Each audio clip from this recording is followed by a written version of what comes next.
আজকে যে বিষয়টা দেখে নেব সেটা হচ্ছে আমার ভিউয়ার্সদের পার্টনাররা কি তারা থার্ড পার্টিকে বেছে নিল না আমার ভিউয়ার্সদের বেছে নিল। ইভেন বলো যে আমার ভিউয়ার্সদের পার্টনাররা কি আমার ভিউয়ার্সদের বেছে নিল নাকি থার্ড পার্টিকে বেছে নিল, আমার ভিউয়ার্সদের বেছে নিল নাকি থার্ড পার্টিকে বেছে।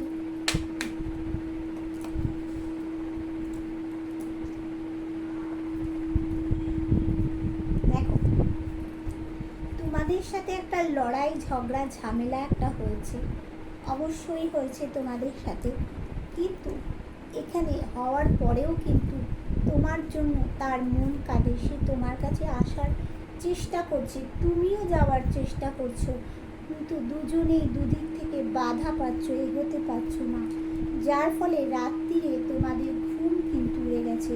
তোমার পার্টনার কিন্তু নতুন কিছু পরিবর্তন চাইছে বন্ধু, পরিবর্তন।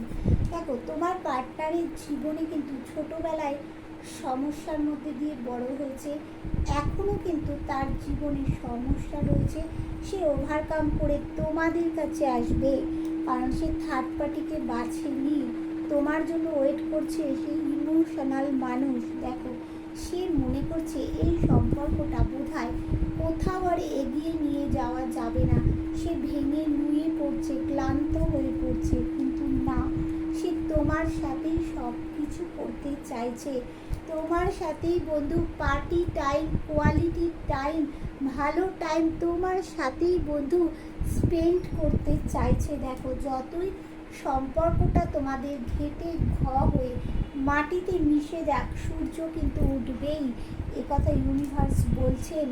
আর বলছেন সম্পর্কের মধ্যে দাঁড়াবার চেষ্টা করছো, পারছো না, কিন্তু সম্পর্কের মধ্যে গ্রোথ আছে, যেহেতু তোমাদের অনেকেরই এখানে দেখতে পাচ্ছি কেতুর জায়গা খারাপ আছে, কেতু ডিস্টার্ব থাকলে মানুষ কিন্তু দূরে চলে যায়, দূরে নিয়ে যায়।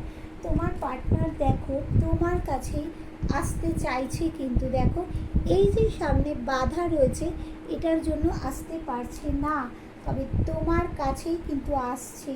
যতই সে উদাস নিরাশ হয়ে পড়ুক না কেন, তোমার জন্যই হচ্ছে, সূর্য উঠবেই, অজানা পথে হাঁটছে, যার ফলে বিপদ হতে পারে, সে বুঝতে পারছে না, দিশেহারা, কি করবে কি করবে না, তোমার জন্য কিন্তু ওয়েট করছে।